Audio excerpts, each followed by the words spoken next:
I did this to myself. That's what I was thinking over the past few weeks as I was dealing with some anxiety issues, because I knew that my symptoms were a result of the stress that I had put myself under the previous month. When it comes to health, it's important to find the root cause of any issues that we're dealing with if we want to heal. But that involves coming to terms with the choices that we've made that led us to where we are now. It's not an attempt to blame or shame anyone. No one needs to feel bad, but rather it's to empower us to make better choices moving forward that actually promote health and wellness. The truth is that most of our health issues are self-imposed. Dr. Mark, whom I interviewed today, would say up to 90% of our issues come to us through lifestyle choices, such as poor diet, lack of exercise, unresolved trauma, things like that. And when we humbly accept that we had a part in getting us where we are today, we're then empowered with the knowledge that we can take personal responsibility and do something about it. After listening to our chat, head to the show notes for a free gift from Dr. Mark, his ebook entitled Health, Hope, and Freedom. Welcome to the Daily Wellness Podcast. I'm your host, Melissa Meredith. I've led my family on a transformative health journey for over a decade, and now I help other families do the same. This is a place where busy moms can learn about healthy living. I hope that what you learn here helps you feel empowered to take the next step in your family's health journey.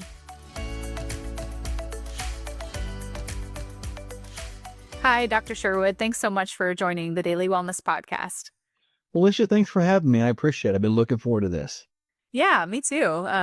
You're actually not that far from me, which is exciting. Anytime I find a functional medicine provider or an integrative doctor, any kind in my area, I'm always excited. So I'm excited to learn a little bit more about you personally and your clinic and what you guys are up to. I know that you have tons of experience in functional medicine health, helping people. Do you mostly help men or women, or what's your clientele kind of like?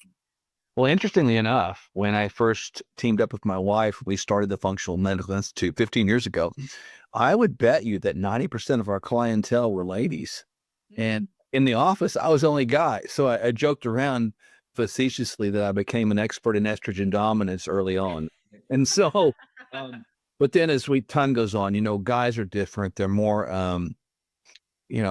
sort of, they push things off and they respond only when absolutely bottom dollar necessary. And women, really are reminded of health every 28 days for, 40 years or give or take. So they are real proactive in their health. So, I learned early on that was the case, but now it's probably 65 women, 35 men, ranging from, 30 up to probably 60 in that window, just kind of the hormones are starting to go south a little bit, and people changing, hormones changing. Exactly. Yeah, awesome. And have you noticed certain themes in your clinic? I mean, the overall health of the American people is not good, but like, what are you seeing in person with your clients coming in? Are there themes that you're seeing as far as things that people are struggling with? Yeah, it's interesting. As you mentioned, America's health right now is atrocious and going the wrong direction. But I'm seeing a lot of people that are really, from a hormonal standpoint, I'm seeing ladies get this perimenopausal phase much quicker. The average menopause is 51, but I'm seeing some ladies down here in the early to mid 30s starting to exhibit some significant symptoms. And I draw that back to probably several things, as far as stress, chemical pollution exposure, and probably the standard American Western diet, nutrient deficiencies, the whole bit. And even with guys, I'm seeing low testosterone more often now than ever before. That's interesting. So you feel like stress is one of the biggest factors in that? Yeah, we're so connected. It's like everything we do is connectivity. We're not unconnected or disconnected. We're always stimulated by something. I don't blame social media. I like social media. I think it does a good job. Electronic communication like we're doing today is outstanding, but it's so much on the system, we don't get a time to turn it off. And you try to, a good test I give for people is, can you put your cell phone in the other room and sit in an opposite room and not feel the urge to go back there for a half an hour? And that's a really hard thing to do for people. And it's something we all have to work out. Yeah, true. You said that women are more proactive in their health, and that's probably true, but then we kind of hit a wall because we'll go to a practitioner that doesn't really hear us, right? Doesn't really listen or doesn't know how to get to the root cause of the struggles that we're having, and so we kind of hit wall after wall. I was just talking to a friend yesterday who was Yeah. trying to meet with a couple practitioners and just hit a wall, it's just like I need a solution and I'm not getting anything. And so how is what you are doing different than what a typical doctor would do? Well, I think that I'll use an example of just today. Matter of fact, a lady comes to me with that same pattern, and we see this all the time, where ladies or guys, whether you're not getting hurt, and I'll just put this out there right now: the greatest healers learn how to listen twice as much than talk. The greatest thing you can do to someone is become a listening ear and really let them tell their story. A lot of practitioners I've seen out there, probably in inexperience, probably in naivety, probably some in training, will cut you off and will not help you finish the thought because they already have their mind made up. They starting to calculate. But my wife and I don't do that. We won't, because there are Mhm. two things that happen in initial appointments. Number one is, most importantly, we want to get to know the person, get to develop the relationship, let the relationship become trustworthy. Want to know about their families, their hobbies, their likes or dislikes, not just what's wrong. I want to know what's right.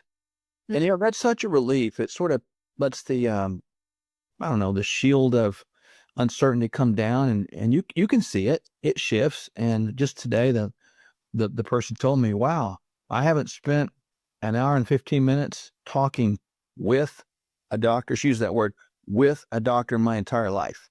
Yeah. And I thought, to myself, I thought, that's pretty sad. But I affirmed her that that's what we do. We speak with you, and every decision we make is together. And by doing that, I've determined that good things happen in trustworthy relationship, and you typically find the answers. Yeah. And so after that period of listening, and what's the next steps for them? Like, how do you kind of get to, I guess, a solution from, after hearing about all the problems? Well, it's a personalized plan. We don't have our minds made up, militia, at all. We try to refrain from doing that, because if you do that, you sort of allow this bias to come in, right? So we develop a personalized plan for them depending on their goals, and depending on where they are in life and what they want to do, et cetera. So for the person today, we set a 1 year plan out there, and we had different tests that we're going to do at different times, and why. We explain why we're going to do those. Now, just like her and anybody else that comes to us, our philosophy is never to recommend anything they don't need, and certainly to have the courage to recommend what they do need. I mean, we have a lot of things we do, a lot of cool things, and you can go as far and as deep and as wide as you want. You can go down as many rabbit holes as you want with longevity and biohacking, age management, and all that. But really, it's an individual approach, and I think that's the difference. Yeah, I do too. Can you kind of walk me through, I guess, once you kind of know some of these factors that are playing into how a person got to where they are today, like the woman that is having these early onset symptoms of perimenopause, or, a person with, maybe heart failure, or, it could be, we could list a million things, of course, but like once you kind of know, like, oh, well, I think stress is playing into this, your diet is playing into this. Like, can you give me some examples of how you walk through the steps of helping people change some of those things? Yes, every person to me is like a 500-piece jigsaw puzzle. Granted, some be 1,000, but it's all on the table, and it might be disassembled to varying degrees. And the best thing to do is get that thing put back together. Convince them that they are whole. Convince them that there is a possibility, and drive home the fact that there's hope. And I think once you do that, they can get the idea of vision. Vision is like the ability to see things out there that could be, that embracing of possibilities, I would say. Mhm. So we talk about how do you assemble a puzzle, where you look on the outer edges, you do assemble it by colors and shapes, in the corners and border pieces. For us, the language looks like this: corners and border. I want to go downstream as far as I can go. I want to get a broad base, more functionally based blood lab. And I want to find out what's going on. And I know that conventional labs today are sorely inadequate, with massive gaps and holes in them. So we're going to be complete. When we ask a question of their blood, I want to make sure I answer all the questions I can. So I'm going to super complete with that. That would be downstream as far as we can go. And then I like to look upstream as well. Everybody's wired different. Even though genetically we've changed 2% in 10,000 years as a whole with humanity, we know that genes play a major part of what we are and who we are. And for us, in our viewpoint, in our purview, those are not negative, they're positive. So I want to know exactly what the genes say and what they do, those books of recipes of proteins. And that gives me power and control from an Mhm. epigenetic standpoint to change things to get predictable genetic expression. And so we typically start right there. And then on the inner part of that puzzle and that analogy, we'll start looking at, do we do a micronutrient test? Do we do an antigen test that might show leaky gut and how much and severity and how to fix it? Or do we do a stool test? And, all those things matter. And so from the standpoint of just a base foundation, that's typically where I start. Right. And then so once you get the stool test results or the blood test results, is it kind of a matter of just giving people, I don't know, some practical ways that they can kind of improve? Like, what are your stress management tips, for example? Yeah, we always talk.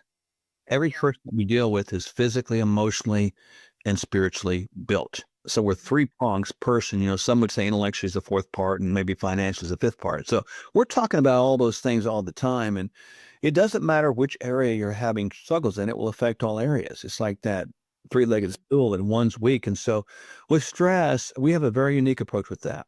We first of all tell people the idea that stress has been sorely and misdefined in literature, meaning it's not and was never a noun.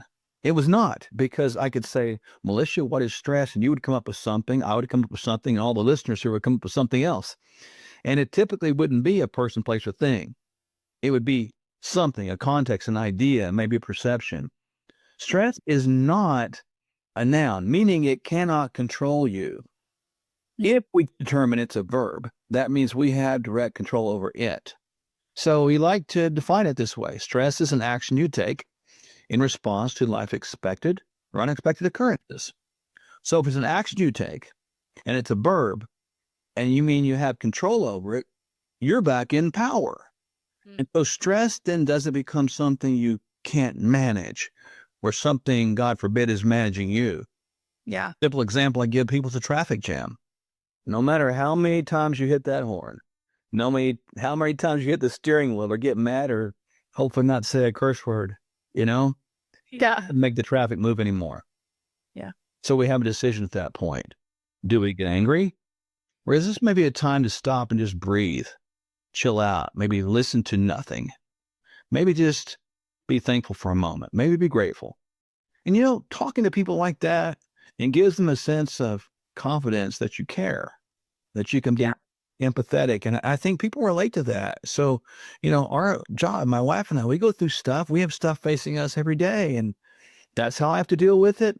And the more we can be real and sort of raw like that, I think people can really see the genuineness that we have. Yeah. So this kind of explanation reminds me of something that I read. You had written some material that talked about helping people heal from self-imposed issues. Yes. Do you find that most of your clients' issues are self-imposed? Oh my goodness. If I had to look at the whole disease processes, militia that we have in the patterns across our country, it's shocking. I would think that probably 90% plus is probably self-imposed, choice driven. Yeah. And here's why. Because we do sometimes, kind of informally, sometimes formally, kind of what we call the frauds assessment. What do I mean by that? So frauds is an acronym: fear, resentment, anger, unforgiveness, disappointment, and shame. Mm. Now, how many of us being super honest and transparent don't have some of that in our life that we got to check every day?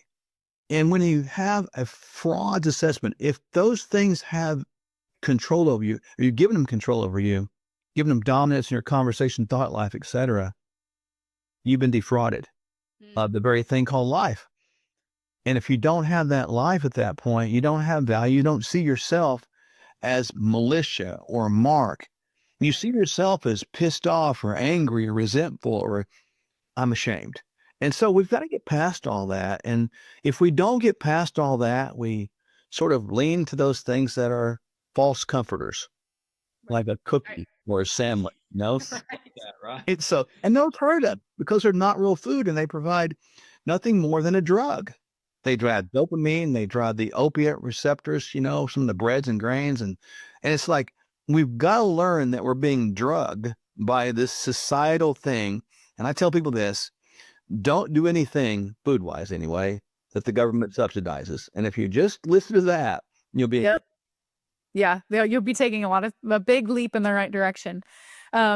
Just hearing a doctor talk about unforgiveness and shame is huge. I just want to say that, like, to hear you, Dr. Mark, like talk about these holistic health issues, is so refreshing. But I imagine it's kind of hard for some people to hear that they are the cause of their own health struggles. Do you find that they're a little resistant to be like, "What? I did this?"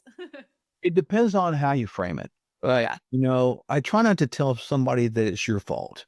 That because that's like, we've all been in arguments before with somebody. Well, it's your fault. No, it's your fault. It goes nowhere. So I tell them like this, and I'll just use the kind of unforgiveness concept, right? Somebody's gone for us. Say, well, okay, what's that about? Well, I'm still mad at my dad for something he said to me when I was a little girl. Okay. Well, have you forgiven your dad? Well, he's dead. And I don't tell them it's their fault. I talk about how that unforgiveness is like a ball and a chain they're dragging around. Yeah. And I just empathize with them. Say, I bet that's heavy, isn't it? I bet that hurts. Yeah. Yeah. And then I say, what do you think would happen maybe if we could eventually let that go and you could be free from that? Not say you forget it, but what if you could be free from that? And they're like, oh my gosh, you think I can do that? And then conversation shifts. Yes. And we're going to help you. You see how that we took them from there to now they got somebody in their corner that's going to help them walk out of that process. Yeah. I agree. That's awesome. I love how you framed that. I'm just thinking back to this conversation has me thinking back to some of my own health journey. And I know that time when I was really trying to take responsibility for my own health, right? I had kind of outsourced it, right? And I was trusting everybody else to tell me what to do. And I kind of started having this realization that I think I need to be responsible for my own health, right? Yes. Um, but then there's been moments along the way where I've had to kind of just be humble about what I had done in the past, where I'm at in the choices that I had made and be willing to change, right? That takes like a level of humility, to be like, oh, what I was doing wasn't the best. Maybe it was the best according to what I knew at the time. But now I know better. And so it takes a level of humility there, I think, to be willing to make those changes. Yeah, I agree with you. The concept of humility and humbleness, if you will, is realizing that we're all like one breath, one moment, one word away from being an idiot. You know, Yeah, right. you can be an idiot or a blessing. And, it's like pick that moment, what you're going to do with it. It's like every word we say and everything we do has a seed that's planted, right? Or it's a consequence that's sort of uh, put in the ground to grow, right? Yeah. And so it's helpful to understand that every day that we wake up is a different opportunity to plant new seeds, right? Mhm. And so it's like when we walk with people through the journeys of making change, depending on who they are, sometimes it's 2 steps at a time, 1 steps back. Sometimes they take 3 steps forward and they don't go back. But you've got to be willing to meet them where they are, realizing that as long as they have vision, as long as they have hope, that change can occur. Yeah. I think that's probably why people come back to my wife and I, because Yeah. eternal optimists, that's not the point. But Yeah. am I going to give out hope? The answer is yes. Matter of fact, I wear these little bracelets that we give away there.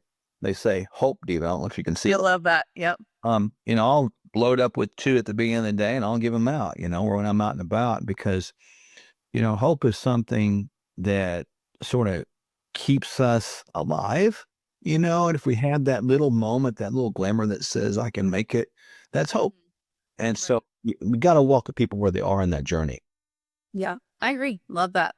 Another thing that I've heard you really talk about is the amount of medications that people are on and really trying to help people shift their mindset about how they address their health problems, right? So can you talk about that a little bit, kind of your perspective on that? I think I read a statistic from the CDC, which may or may not be accurate. I think it's probably on the low end is what I mean, but I think it said like 66% of people in America are on at least one prescription medication. Um, that's that's crazy, but I'm sure it's low, and I know a lot of people once you're on one, then it's kind of like a downhill slide to be on multiple medications. So what are your thoughts about that? Well, I think that you nailed it. I do think that statistic is a little bit low because they're talking about just prescription medication, not talking about over-the-counter medication. True. Yep. Our system went awry back early on in the experimentation of this thing called medicine. And I think it's experimentation. I use that term intentionally because when a doctor gives you something of a prescription, they say, let's going to try this on you. We're going to try this to see if this works.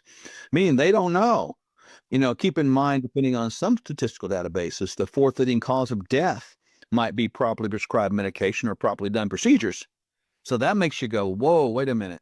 But here's the thing. When we started going down that pathway of people abdicating their ownership of their health over to the doctor, abdicating the ownership of their emotional health over to the counselor, abdicating the ownership of their spiritual health over to their pastor, we kind of took away our own responsibility because they're supposed to help me fix it.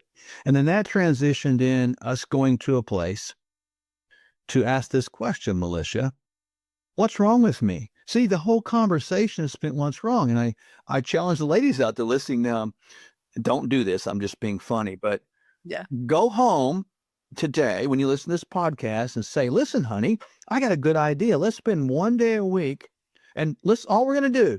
And the husband's going like, what's this? We're going to spend the whole day talking about what's wrong with each other. That's not going to go well. That system, I'm talking about this medicine system we have, and I'm not being insulting. I'm being honest with my observations. It is nothing more than a legalized pharmacological drug dealing system that you go to your dealer and they give you something and it has no bearing on getting you well, but only bears the idea of dealing with a symptom. No conversation about what caused the symptom. Just it's like, take this will make your symptom quiet or shut up or turn it off or make it go less noisy and get out of my office. Right. And that goes on and on and on. Not to mention that medication has nutrient pullouts that no one seems to talk about, which blows my mind. And if people are interested in nutrient pullouts, you can go to a website out there that's not mine, but it's pretty interesting. It's called mytavin.com, mytavin.com. You can put in medications and it will give you the nutrient pullouts all for free and the references. It's pretty cool. When people do that, they're like, wow, I had no idea.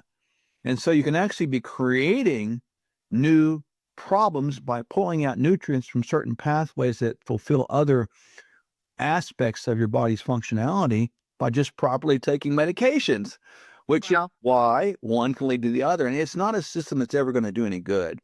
It's not going to work. It doesn't work. And it's destined to continue to fail as per the continued disease prevalence we have in our world.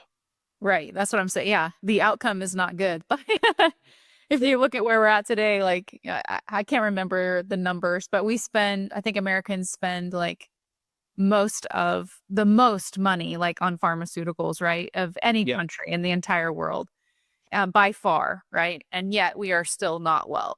The last I checked, we were $4 trillion annually is spent on this thing called sick care. Not health care, it's sick care.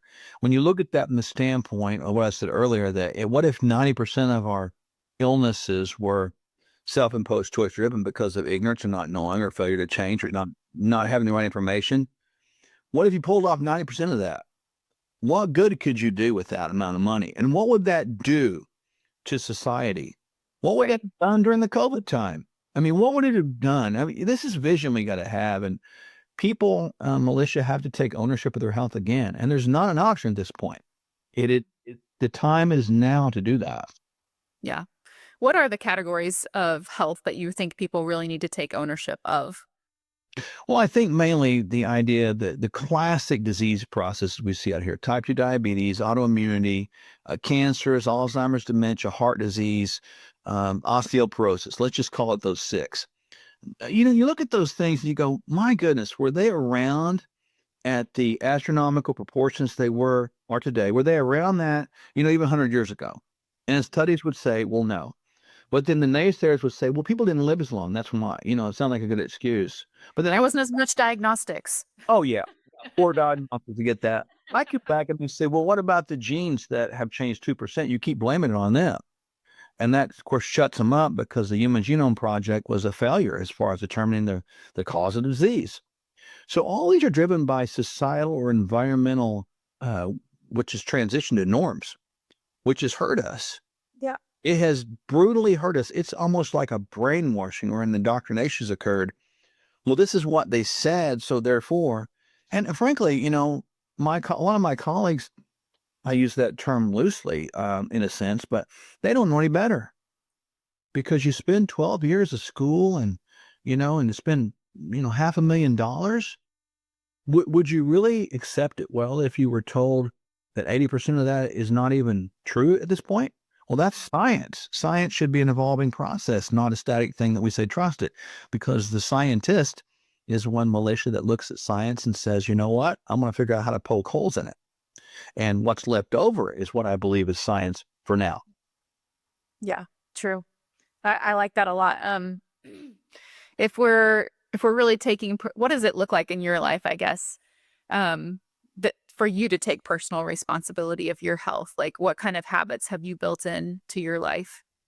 Well, I'm kind of a creature of habit. I realized that why would anybody listen to me or my wife if we're not doing it, if we don't look the part? We're in our 60s now. I've been doing this a long time. I'm like, come on. Why would I think that someone can listen to me if I look like a soup sandwich?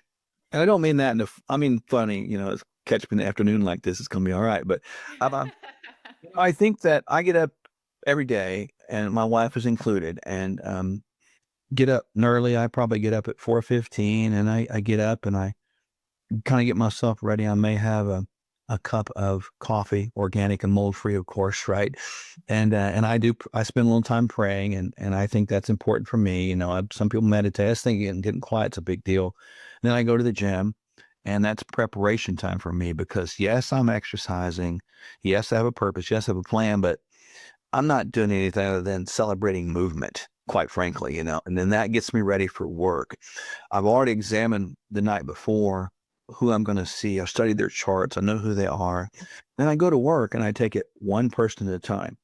And every person is going to get my undivided attention. And I'm going to listen twice as much as I talk as need be.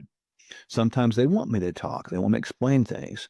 Then when I explain things, it's got to be in a level they understand. If I try to explain things and try to be intelligent, I'm actually sounding foolish because they don't understand. I might impress myself, but I'm being foolish in my ability to communicate a message to someone else. So you got to sort of teach in stories or sticky stories or parables or something that makes sense, right? Then at the end of the day, we'll go home. My wife and I usually have dinner together, healthy, of course, quiet. We don't watch a lot of TV. We just typically recap the day and spend time with each other and then do it the next day. Now, having said that, it's very important. I spend time with my wife. We have date nights every Friday night, and I will not compromise on it. I don't care who calls. So that's the truth. And I've had people that you would go, really? They ask you? Nope. The answer is no. It's a date night, right? And then we take seasonal vacations. We go on a long vacation, summer and winter. And I go on quarterly, 5 day or 6 days coming up, and I think it's important. Balance is the key, but structure is also the key. What does a healthy diet look like for you? Well, typical day for me is, I typically have got into the idea of intermittent fasting. That doesn't work for everybody. I think it has a lot of dependent factors on that, time, age, all this. Sex is another one too, and different body types, different physiology. But I'll typically eat my noon meal, and it'll be typically a salad and a protein. And I'll usually use some oil and vinegar of some sort like that with it. Um, I typically, I don't really eat any breads, not many grains at all. Occasionally, I might have some wild rice. Occasionally, I don't eat soy, especially genetic modified soy. That's just terrible. I don't eat sugars and all that stuff. No processed foods. Try to eat real foods. Dinner time, I typically have a protein and some kind of above ground non-root vegetable. Hmm. Um, and that's it. And sometimes in the afternoon, I have like some hot tea, right? I've got that going on right now. And that's pretty much it. I don't really overly structure it. I mean, as far as meats go, I would say more or less I'm a pescatarian kind of person. I'm not um, advocating against meat at all, but I just don't order it very much. I just tip. Yeah. That's what I like to do. Yeah. And do your dietary recommendations change for men and women or depending on what they're struggling with or? They have to. I think you got to know the person now. Having said that, processed foods are never any good. Right, right. Yeah, there's some foundational things, right? Which is Don't do that, But yeah, I mean, depending on where somebody is, their activity level, some people, their blood sugar is so messed up, they can't really do an intermittent fast without a lot of guidance. So you have to walk them through maybe small, frequent meals. You know, Sometimes I will use shakes and things like that occasionally to give people some kind of sustenance, but everything is personalized, with those contextual boundaries, of course. yeah, I think that's good because you're right, everybody's in a different place, like age, hormone-wise. Obviously women have different needs than men, and so I get frustrated sometimes when I hear like kind of the blanket dietary advice that you see just on social media or whatnot. So Mhm. I love that you clarified that it is important to really get a plan specific to you. Yeah, and I think one key thing to add is the concept of diet. I don't really we're kind of anti-diet around here. Yeah, I Yes, don't like yes. that because you focus when you talk about a diet, you're spending more time focusing on what you should not be doing. Avoid this, avoid that. We give people a list of foods as a general rule that's called anti-inflammatory foods. Mhm. And militia, I tell them straight up, I don't care how much you eat. It's on the list. Go to town, man. If you want seconds, thirds, go for it. You're Right. not hungry, you don't have to eat. So I take the concept of structure away, the Mhm. concept of restriction away, the concept of deprivation away. It strips away all those things about diet. It does. You take the T off of diet. What do you got? Die, and you feel like it, right? So Yeah. they like that and typically do pretty well. Yeah. Kind of since we talked about this after talking about, relying on pharmaceuticals and things like that, do you feel like this is kind of the alternative to that mindset and that lifestyle of relying on pharmaceuticals for your health struggles? Are these types of things your diet and your lifestyle, is that the alternative? Yeah, I look at it like this. This may be a play on words, but I really believe this. I Mhm. think what I mentioned is eating well, sleeping well, moving well, Mhm. exercising well, de-stressing, managing that, supplementing, understanding your health history. I think that's primary. Yeah. I think that's primary health care right there. I look at the pharmaceuticals as alternatives. Mhm. If you're not doing this, alternatively, that's what you got. And if you can get that mindset shifted back that direction, it sort of puts that in its place. Because what I'm talking about has been around for thousands of years, perhaps since the beginning of time. What that is a 100-year experiment that's failed. Yep. Yep. Definitely agree. What are your thoughts on kind of what's happening with the MAHA movement and RFK and everything right now? I like the direction. I wish it would, there's a couple things I like about that. And I have talked to him specifically about this on one occasion. So he and I on the same page with some of this stuff. Now he's in a position where he is fighting red tape, fighting bureaucracy big time. I think his heart's in the right place. I think he wants to see things. And when we talked, it was important for him, in my assessment, to maintain physicality and physical health in his own bit, which I think is great because he's the only one up there that does that I've saw, right? And then Yeah. judgment, Great example. Yeah. I mean, you look at that and you go, wow, what does that look like? Not good, right? But I think it's a movement in the right direction. I think the blessings and benefits of it are, Militia, we have a conversation now at a level that's not been had in my lifetime. Now, the negative side of that is this, and I hope people hear this. I'm not criticizing, I'm praising it. But if we're waiting on the government to change so the government can take charge of our health again and make it healthy, the cavalry is not coming. That's not going to happen. You think Big Pharma is going to go away? They're not. They are well funded by people that will not change. And all the politicians up there, you can look under this public records, they receive money from Big Pharma. So until you shut off the donation ability, the lobbyist ability of Big Pharma, and until you shut off their ability to advertise towards big TV, through media, Yep. it's not going to change. People need to go, RFK, great. Maha, great. But if we're waiting on the government, Maha becomes a great ha-ha.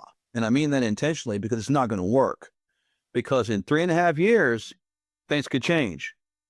And you just sign the executive orders, appoint a whole new cabinet, everything's reversed. Yeah. So the conversation is now where we have to take charge our own way, and the person to start with is a person staring at us back in the mirror. Yeah. Yeah, I agree. I couldn't have said that better. I think that it's really great to hear things like artificial food dyes and fluoride and vaccines being talked about on on the national media. Like I have been concerned about those things for years and been told I was crazy. So it's very validating to me to hear these things being talked about. But you're right. You're absolutely right that, for example, I think just today, the day we're recording here, Heinz Kraft announced that they are going to remove FD&C dyes from their food products within 2 years, I think, like something like that, which is great. But are their products going to be healthy? No. Is it something we still want people to buy? No. But it's a great thing to talk about. It's a great thing to like make people aware of, the fact that these food dyes are harmful. So I hope that it gets people just thinking, right? Like, wait a minute, what? That's not good for me. What else is not good for me? You remove those things. Does that make it healthy? No. And what do you have left? One of the most deadly things in that is high fructose corn syrup. Right. One of the worst things ever. You want to create fatty liver? Well, apparently now 1 in 3 Americans have fatty liver, adults-wise anyway. So Wow. why don't we remove high fructose corn syrup? Yeah. And why don't we call it for what it is? Processed foods are processed foods. I wish, if I were in charge for a day, which I'm not, right, and I had anything to do with it, I would allow people to have free press, but I get the same. Mm. I could sit there and talk to somebody all day long, and if, they're not healthy, and we can debate that back and forth, but people need to have choice, man. It's fully informed consent, isn't it? And Right. right now, this type of conversation that we're having is not getting equal coverage at this point. Yeah. You're not seeing that. You're seeing still these food manufacturers are advertising, tricks are for kids. And it's very sad. It is sad. Yeah, I agree. I'm excited. I'm hopeful. I'm up, skeptically hopeful that we'll see some more good changes in the next few years, that we'll see some good science, being published around some of these controversial topics. Yeah, as a mom, like I want, just what you said, I want my kids to have the knowledge, right, to make informed choices. And I want other kids to have that too as they grow up. I think that's only the right thing to do. With mothers out there, is typically the primary caregiver person, I mean, that's kind of the way it is. And fine if you're not. But the bottom line is when you have a chance to raise a child, one of the greatest things you can teach them is lifestyle. And I'm not talking about just what you eat. I'm talking about how to manage life, so if you don't do that, it's going to manage you. Talk about, let them see you model stress being a noun, or not a noun, but a verb. Let them see you talk to them about that. Talk to them about, fix good food for them early on. Don't allow the world to dictate your decisions. You get that one shot to raise that child. I mean, I know children that have been raised in an environment where, and this is important to kind of understand, is they've had, little Johnny, skins his leg. Well, little Johnny's going to get an ice cream to make him feel better. Little Johnny has someone die. Little Johnny gets an ice cream cone to make him feel better. And the beat goes on and on and on. Little Johnny does something good, gets an ice cream cone to celebrate. When little Johnny becomes big Johnny, life comes along. Little Johnny, now big Johnny, is going to resort back to ice cream to band-aid those emotions. And so when you train the children realize that every little thing matters, man. And it's like the moms have so much responsibility and so much opportunity because they're the primary nurturer. It's amazing. And Yeah. think about what could be for your children. Think about what could be for your children's children. What a great opportunity we have in this. Yeah. So true. As we close up, a lot of parents listening, a lot of busy parents listening, a lot of women listening. What health advice would you like to leave with them?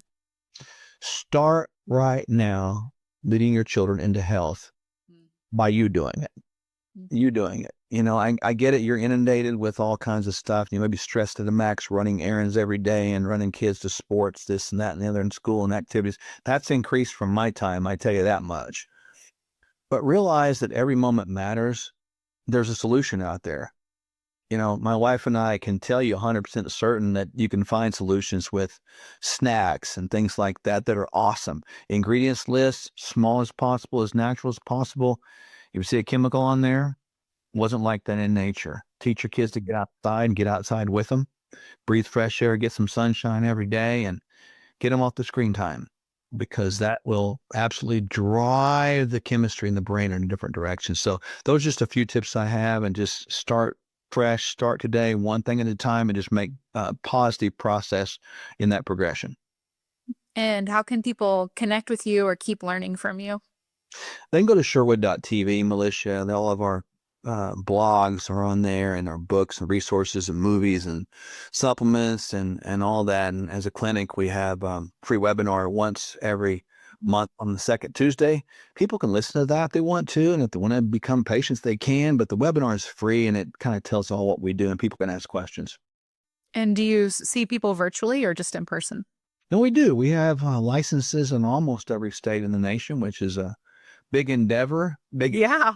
It's worth it. And my wife and I really do care about folks, and we do the primary heavy lifting. It's not like we're uh, pushing it down to somebody else. Not that somebody else is bad or good, but if I'm gonna get out there and talk about it, I'm gonna still work in the process and do it. So yeah, it's us doing it. I love that. Thank you so much for your time. Thanks for sharing all your wisdom and setting a good example for us. You're welcome. Thanks for having me. I appreciate it.